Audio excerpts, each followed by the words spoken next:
Vamos a hablar de López Mateos.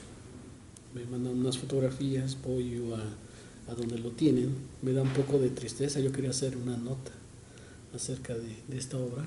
Cuando la veo por primera vez, la encuentro en un espacio tirado, lleno, tirado completamente, entre un montón de basura, porque así está, así, eh, literalmente. En ese tiempo me lo entregan, que no tiene uno de los brazos. Su posición es esta, dando nuevamente la bienvenida a los que vienen de la Ciudad de México, entrando a Nezahualcóyotl, en la avenida López Mateos y Texcoco, que yo lo vi colocado cuando estaba más chico. Y después lo veo tirado y me lo dan a restaurar. En ese tiempo le hicimos todo el brazo, uno de los brazos, no recuerdo en ese momento, parece que fue el brazo izquierdo, lo modelamos y lo fundimos y lo colocamos. Y años después me da tristeza nuevamente que no lo veo y pregunto. Y hace un año, poco antes de estas fechas, me invitan a que les dé una cotización y lo vuelvo a ver. Y otra vez lo vuelvo a ver mutilado. Ahorita está sin un brazo, sin una mano. Sí, quiero seguir aportando a este municipio, que para mí es mi hogar, y quiero verlo bonito. Pero creo que si hay algo que hay que pagar, se tiene que pagar. Y no veo la intención del gobierno que lo quiera restaurar. A mí me invitaron y querían restaurarlo y reinaugurarlo ahora con el aniversario del municipio. Pasó el tiempo, no lo vi, no me lo dieron. Yo esperaba que, aunque no me lo dieran a mí, se lo dieran a alguien más, pero que lo hicieran, ni una cosa ni otra. Entonces de ahí es donde me da tristeza el compromiso que tiene el gobierno hacia nuestro patrimonio y ese respeto que nos debe tener y lo que representa cualquier personaje, cualquier obra de arte. La autoridad la tenemos nosotros como ciudadanos, porque si estamos hablando del patrimonio, estamos hablando de nuestros bienes, que aunque sean públicos son de nosotros como ciudadanos, de esta parte de ciudadanía, y yo soy quien debería también de levantar la voz y debería de exigirle a la autoridad que deberían de restaurar y colocar eso, porque ya forman parte de este patrimonio. Y me siento un tanto culpable, pero habemos no nada más yo, somos más de cerca de 1 millón de personas que deberíamos de levantar la voz y exigir que así como pintan las calles, las banquetas, yo creo que podrían hacer un pequeño gasto y ese patrimonio histórico que realmente nos va forjando una identidad al espacio y a la población que no se nos ha respetado. Porque obra pública, siempre lo he dicho, siempre es la obligación del gobierno hacerla. Y el patrimonio lo han dejado a un lado. Porque decía una frase precisamente Raimundo Molina: en Nezahualcóyotl no va a venir nadie de Iztapalapa, ni de otros municipios, ni de otras alcaldías a solucionar los problemas de Nezahualcóyotl. Los problemas también de aquí son de nosotros. Cecilio Vázquez pues es una persona que viene me siento como si fuera nativo de Guanajuato.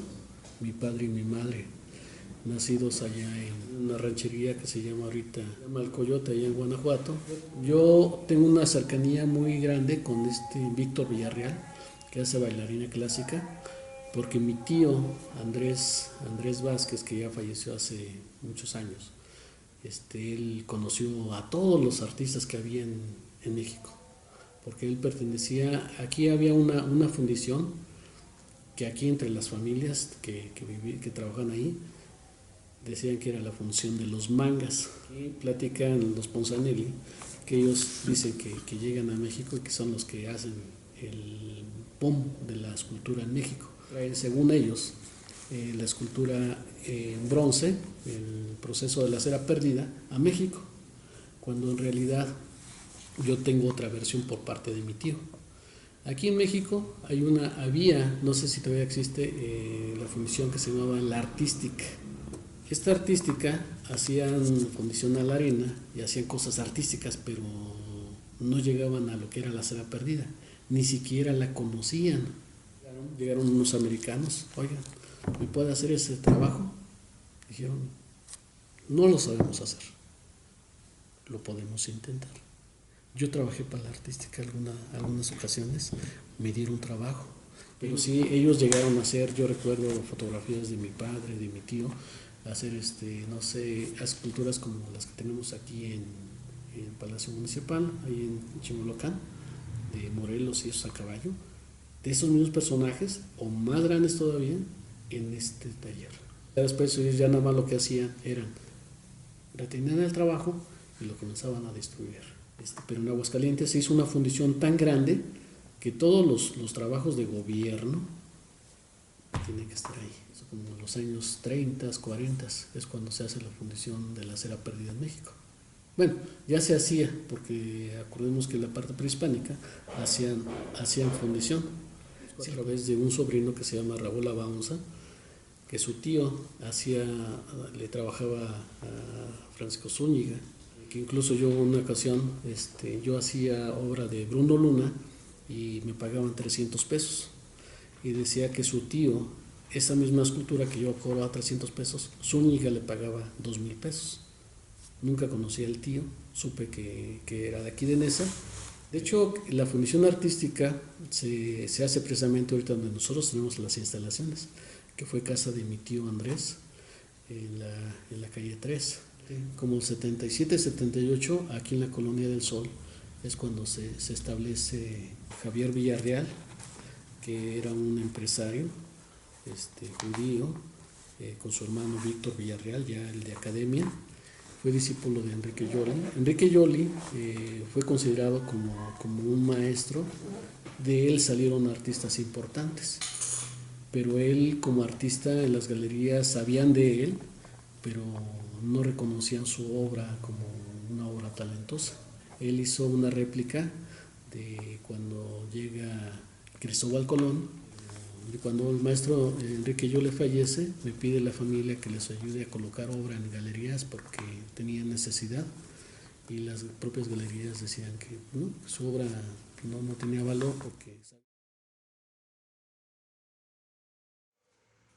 Morelos e Hidalgo, esculturas que se diseñaron para hacer el homenaje, no tanto ni a Morelos ni a Hidalgo, sino más que nada a todos aquellos personajes, toda aquella ciudadanía que participó para tratar de liberar de la situación española ese acontecimiento.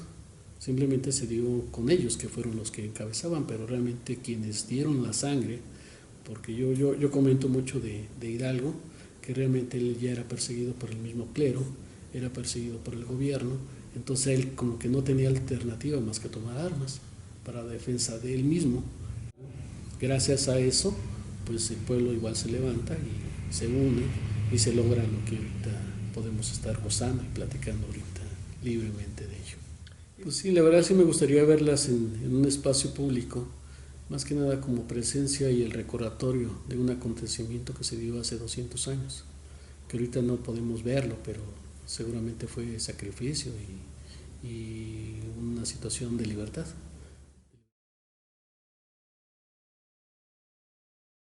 Esta obra surge a través del párroco Jaime Jiménez, que él participa siendo todavía no estado como sacerdote, ya oficialmente.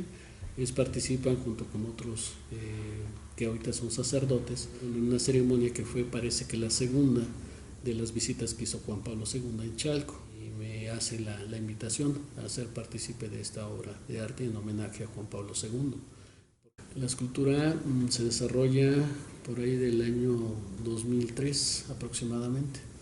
Viene Juan Garfias, quien es obispo de la diócesis, viene y la inaugura.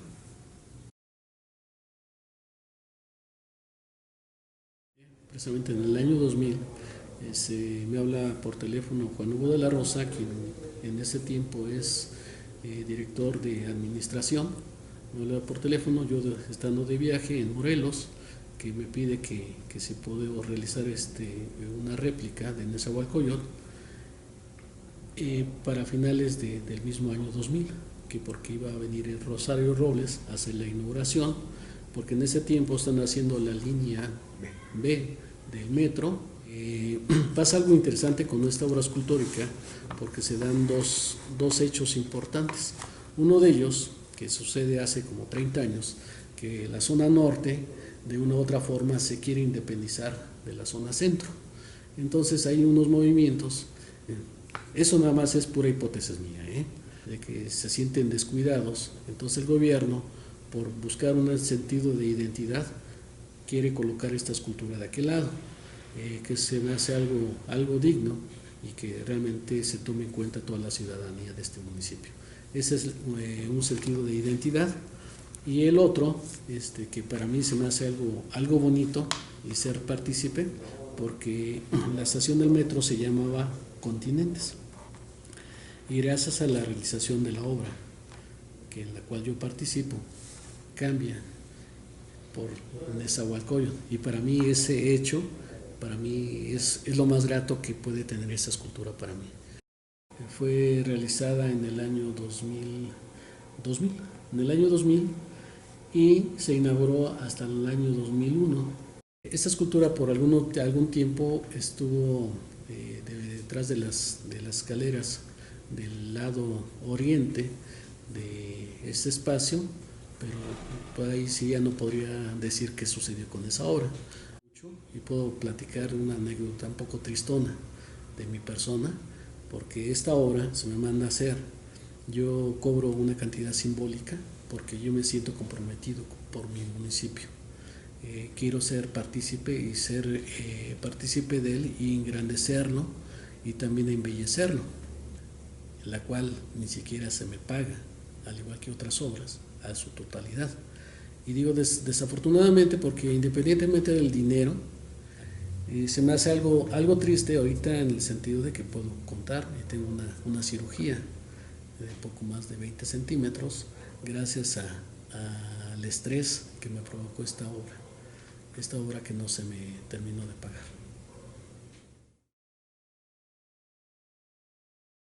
A mí por teléfono, habla aquí a casa de ustedes, contesta mi esposa, dice, está hablando Raimundo, dice, oye, que si necesitas dinero, ¿no?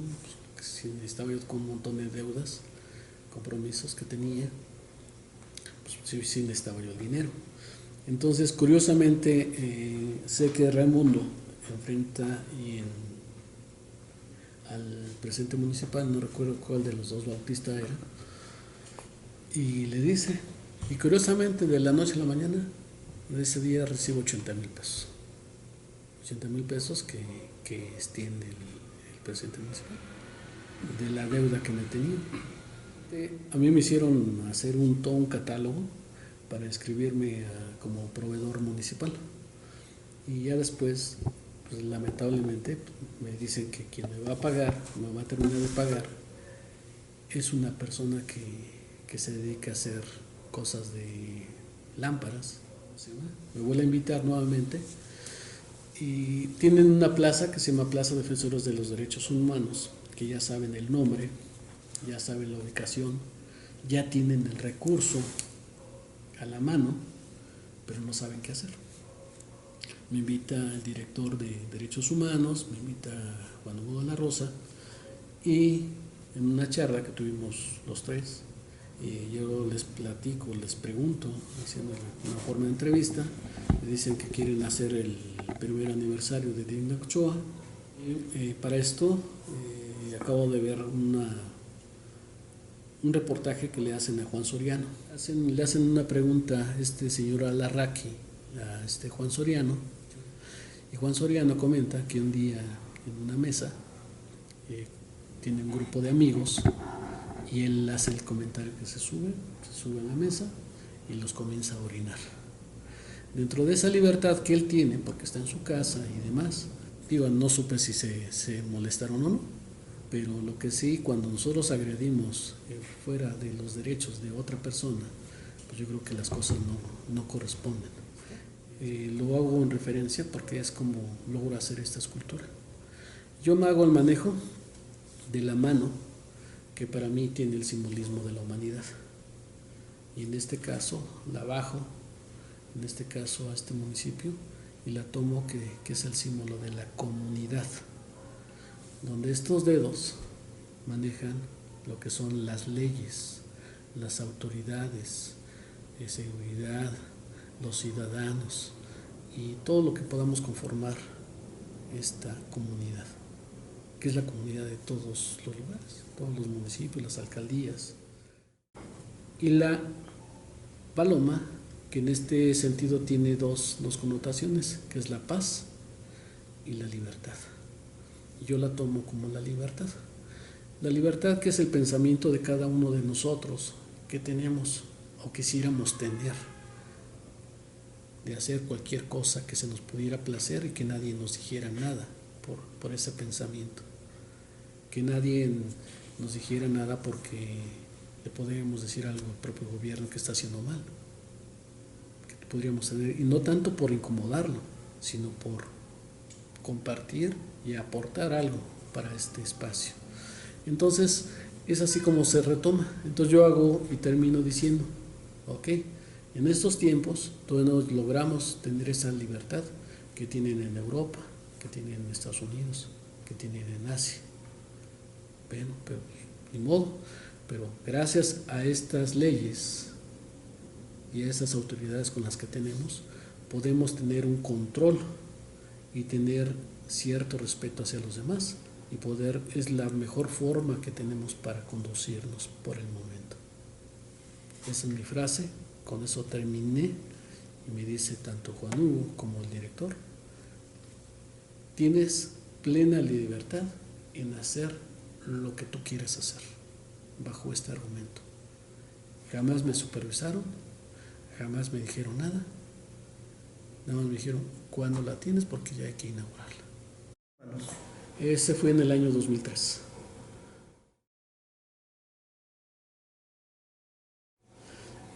Yo estuve trabajando para el maestro Heriberto Juárez cerca de 18 o 20 años.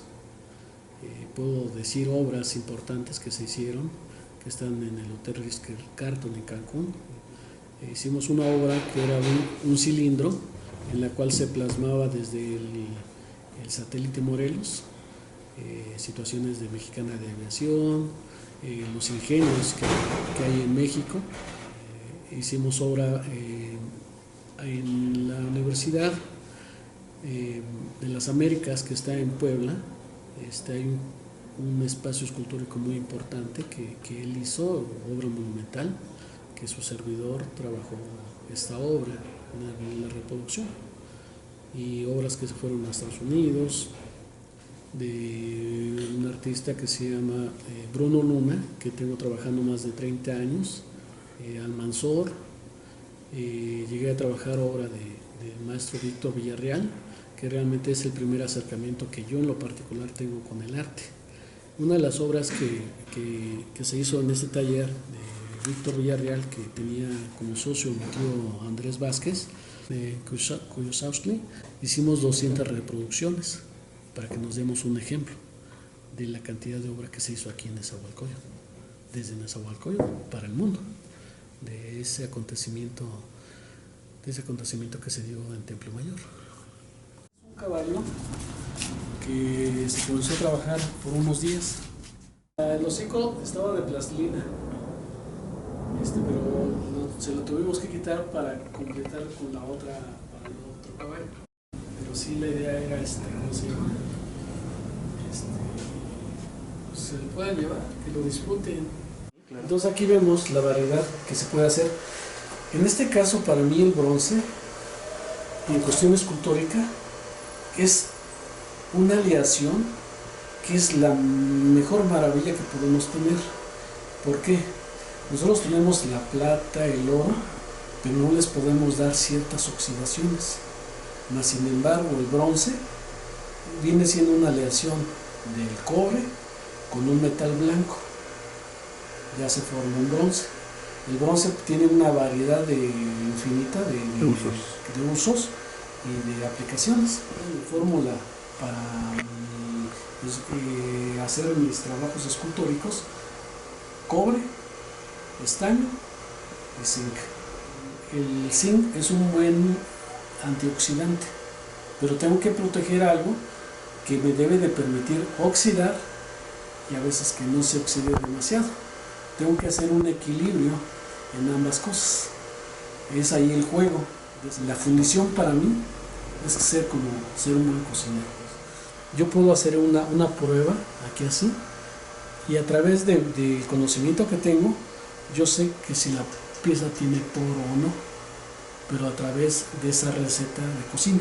Un tiempo yo quise ponerles un pequeño sello a todas las obras que hice, aunque no fueran de nosotros. Les platicar al mismo Heriberto Juárez, le fundí más de 10,000 obras. La galería con la que trabajo, tengo la posibilidad o la oportunidad de trabajar obra de Chávez Morado, Sequeiros, llegué a hacer obra de Nishizawa, de Raúl Anguiano. Aquí en ese espacio, en Nezahualcóyotl, tanto en Hidalgo, llegamos a hacer obra en un momento dado de José Luis Cuevas.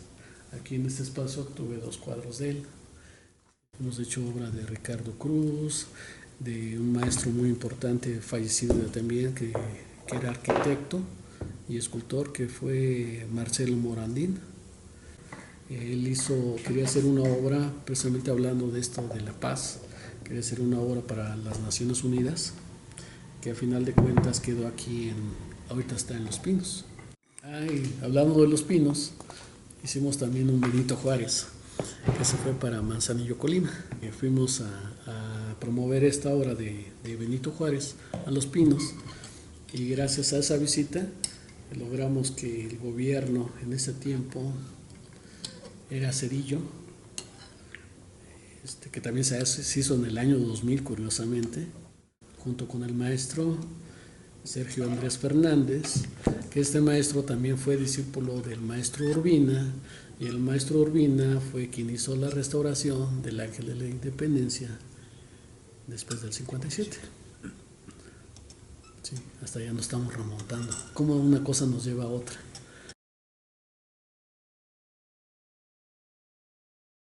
También se trabajó en esos tiempos parte del trabajo que está en Cámara de Diputados, el relieve que está en la parte poniente. Está la bandera y está un relieve en bronce muy grande. Estoy hablando de que se hizo en estos espacios, aquí en Nezahualcóyotl, parte de esa obra. Les hice aquí a la Universidad de Chapingo unos leones que tienen que ver con Zapata y tienen que ver con el arte francés. En el tiempo de la Revolución, Zapata hace un cuartel en lo que era la hacienda de Chapingo. Que hay obras muy bonitas, de calidad artística muy grande. Estas obras son de origen francés y están hechas de fierro colado. Entonces estas obras, llega Zapata, está ahí. Para mí, Zapata se los quiere llevar a su lugar de origen. En su trayectoria hace una estancia que fue a Mecameca, pero se quedan ahí y estuvieron por mucho tiempo ahí escondidos. Y ya de repente algún presidente municipal los ve y dice: ok, vamos a darlos a la luz pública. Y es cuando el gobierno de Amecameca decide colocarlos en el Zócalo. Hablemos que la hacienda de Chapingo está mucho antes de la Revolución. Entonces, sucede que ahí hay unos basamentos vacíos que están ahí por muchos años. Y todo el mundo se preguntaba: ¿y qué había aquí? Y curiosamente, en Chapingo, encuentran fotografías de 1890, 1880 quizás, que ya existía la fotografía. Ven que en esas bases existen unos leones. Y ellos comienzan a hacer todos unos escritos, una petición de que haya una devolución de estas obras al municipio de Amecameca, dice el gobierno de Ameca. Quieto, esto ya es parte de nuestra identidad y de nuestro patrimonio. Si los quieres, te doy oportunidad que los repliques. Yo no sabía, es la primera ocasión que yo entro a una licitación y la gano. Entonces ganamos la licitación, tenemos la oportunidad de hacer la réplica, pero les pudimos meter mano. Entonces se tiene que hacer una réplica en cera. Entonces nosotros manejamos perfectamente el modelaje en cera. Tuvimos la oportunidad de definir mejor el modelado. Entonces, la cera perdida, se dice que para poder trabajarla, tiene que convertirse en cera. Y esta cera se mete en cerámicos, se hacen hornos especiales y esto se pierde, se mete a fuego durante varios días, día y noche, y por eso que el proceso se convierte en cera perdida. Que si dejamos una huella, que en este caso si vemos unas pisadas del mismo caminar del toro, dejó unas huellas. Así lo mismo hace la cera. Si nosotros impregnamos una huella digital aquí, lo mismo que va a salir en el bronce. La cera perdida es el proceso más fiel que puede existir de la réplica de una escultura o de alguna cosa que se pretenda reproducir. Esta pieza se ha ido deformando. Ahorita esta parte ya se sumió. Si se dan cuenta, de este lado está bien y de este lado está como sumido, ¿no? Lo que nosotros hicimos con las obras de Chapingo fue lo siguiente. Si quisiéramos, aquí tiene un defecto, podemos agarrar y poder ir corrigiendo este defecto. El artista como tal nos lo entrega de una forma. Nosotros en el taller, como la parte de fundición, le metemos mano y en ocasiones engrandecemos la obra. Por si Heriberto antes me entregaba las cosas muy burdas y después con el tiempo nosotros le podemos decir, bueno, no me gusta esa textura. Entonces en ocasiones las obras vienen con algunos detalles o algunos errores y nosotros, si se dan cuenta que hay una como línea, entonces nosotros tenemos la posibilidad o nos damos el atrevimiento de meter mano y en lugar de desfavorecerla, la favorecemos. Y cosa que a veces no le decimos al artista que le metimos mano, porque sabemos que pudiera ser nuestro deber o nuestra obligación de hacerlo. Que a veces cuando nos toca algún artista un poco RG, pues a veces nos culpa más que en lugar de la situación de...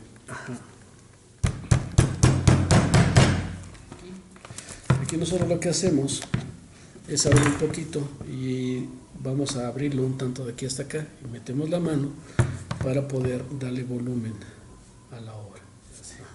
Entonces las obras que están en Chapingo tienen un poquito más de detalle, de precisión que las obras que están en Ameca. Pero el elemento técnico ya fue diferente. Las que están en Ameca es fierro colado de origen francés y las que están en Chapingo, podemos decir, son con manos de personajes de Nezahualcóyotl, y yo lo platico como anécdota y como un hecho y una realidad, de que hay lugares que sí le dan importancia a sus nativos, a sus creadores, que yo creo que ellos han desaprovechado esta parte. Aquí en Nezahualcóyotl tenemos personajes que han tenido reconocimientos en Japón, en China, en Europa, Estados Unidos y Canadá.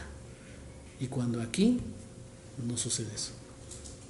Realmente no conozco un artista que el propio gobierno cobije y le diga, ok, este es mi artista o este es mi colectivo de artistas o estos son mis personajes.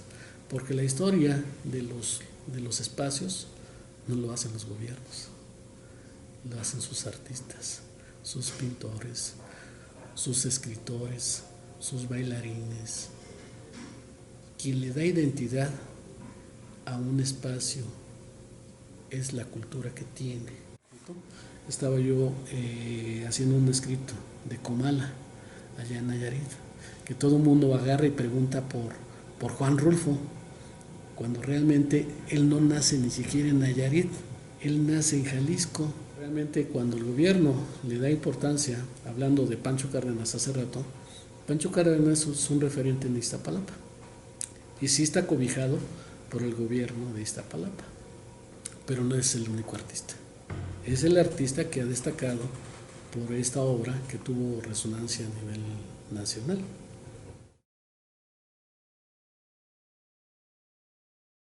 Yo comentaba que hace un tiempo leí un libro de ética. Pues sí, es un poco, de repente a veces un poco triste, porque hay quienes ganan sin meter las manos, sin crear. Un ejemplo, yo he visto que esta obra regularmente se puede hacer en varias técnicas. El hacer esto en bronce de por sí ya es un poco caro o muy caro. Entonces eso ya tiene un valor, porque ese es como el dólar o como las monedas. El adquirir una escultura pues no es fácil porque llega un proceso que se tiene que quemar la cera, se tiene que retocar y es un proceso que se lleva unos 15 días. Pero sí se puede hacer en otros materiales. Lo podría yo reproducir en yeso, lo podría yo reproducir en resina. Y en resina le puedo dar el mismo toque y a la vista pudiera asemejarse totalmente igualito que un bronce. Pero quien lo compre, pues compra nada más una artesanía, ya no compra una obra de arte. O sea, es un engaño que se hace de quien lo reproduce y un engaño de quien lo compra.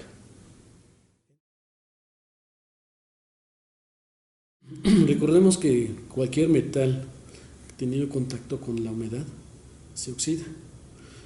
Se oxida en una forma irregular. Nosotros manejamos la escultura, manejamos tonalidades que se les da a las esculturas, a veces verdes, cafeces, le llamamos que son oxidaciones controladas, que son a base de ácidos y a base de fuego. Una obra que está en la intemperie, pues tiene que tener mantenimiento. Una escultura que no sea de bronce, pues regularmente se pinta y puede quedar la pintura más, una forma permanente mejor. Pero en este caso pues se requiere mantenimiento cada 2 o 3 años, según sea el caso de cada escultura y según dónde esté expuesta. El artista debería de exigirle a la autoridad que le diera mantenimiento, ya sea que lo pueda hacer él en forma particular o que el mismo gobierno contratase a alguien que lo pudiera hacer. Y yo creo que sí debería darle mantenimiento, porque a final de cuentas, para mí una obra de arte, ya sea un mural o una obra escultórica, es el patrimonio que tiene la ciudadanía y ya no es propiamente del mismo gobierno, sino que debe de ser exigida por el artista, debe de ser exigida por la propia ciudadanía y el gobierno lo debe hacer cuando menos por imagen pública, que hablara bien de él.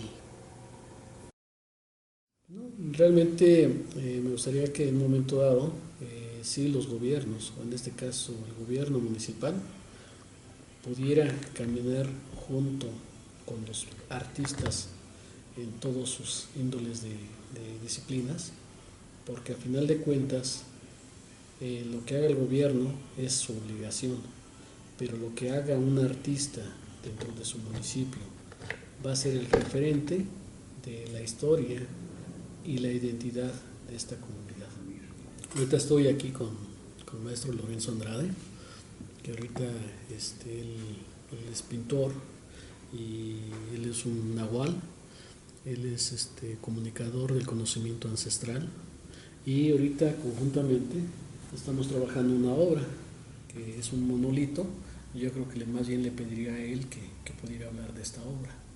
Las obras deben de ser monumentales, no deben de ser nada más pantalla de alguna cosa, sino que una obra de arte debe tener, en este caso una obra escultórica debe tener varios elementos, un porqué, una obra debe de comunicar, una obra debe de ser un referente de identidad en este caso, y esta obra iba a cumplir o piensa cumplir porque aunque sea futuro, ya sea con el gobierno o sin él, que se pretende hacer, que se logre. No ando buscando un reconocimiento ni ahorita ni en futuro, que si se llega a dar, pues que sea por acciones que hace uno, por buenas acciones, por buenas cosas que hace uno.